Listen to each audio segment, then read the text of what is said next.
তাদের নেতা আল্লামা দেলওয়ার হোসেন সাঈদী, তিনি মাঠে ময়দানে যেই কথাটা ঘুরে ঘুরে বলতেন স্বৈরাচারের বিরুদ্ধে, যে স্বৈরাচার তারাই মসজিদে দৌড়ায়, মন্দিরে দৌড়ায়, এটা মুসলমানের চরিত্র নয়, বরং মুনাফিকের পরিচয়। ঠিক কিনা বলুন? আল্লামা সাঈদী এই ডায়লগ দিয়ে দিয়ে যুবকদেরকে শিবিরে ঢুকিয়েছিল। ঠিক কিনা বলুন?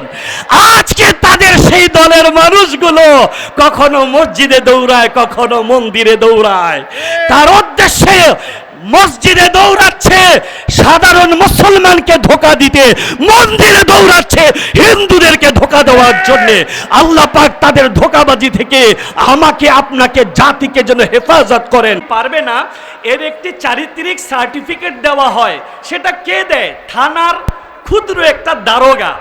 আর সাহাবায়ে কেরাম রিদওয়ানুল্লাহি তাআলা আলাইহিম আজমাইন, তাদের চারিত্রিক গুণাবলীর সনদ আল্লাহ দিয়েছেন। রাদিয়াল্লাহু আনহুম ওয়া রাদু আন।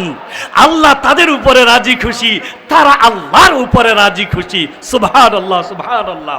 সম্মানিত তাওহীদি জনতা, আল্লাহ তাবারক ওয়া তাআলা রাসূল করিমের সাহাবায়ে কেরামের নিজের চরিত্র তুলে ধরেছেন। সাহাবায়ে কেরামের চরিত্র কি ছিল? আশিদ্দাউ আলাল কুফার রুহামাউ বাইনহুম।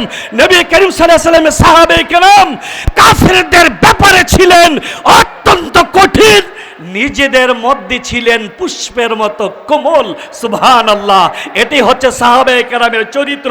কিন্তু আজকে বাংলাদেশে কিছু মোল্লা মৌলবী যারা ইসলামের নাম ভাঙিয়ে রাজনীতি করছে, মানুষকে ধোঁকা দিচ্ছে, তারা সেই সাহাবায়ে কেরামের বিরুদ্ধে আচরণ করছে। ঠিক কিনা বলুন? আমি একটি কথা বলি, আমার আলোচনা ইতিটান বলেন আল্লাহুম্মা আমিন। ওয়া মা তাওফীকি ইল্লা বিল্লাহ, আলাইহি তাওয়াক্কালতু ওয়া ইলাইহি উনীব। আসসালামু আলাইকুম ওয়া রাহমাতুল্লাহি তাআলা ওয়া বারাকাতুহু। সংগ্রামী সাথী ও বন্ধুগণ, আমাদের সামনে সম্মেলনের মঞ্চে এসে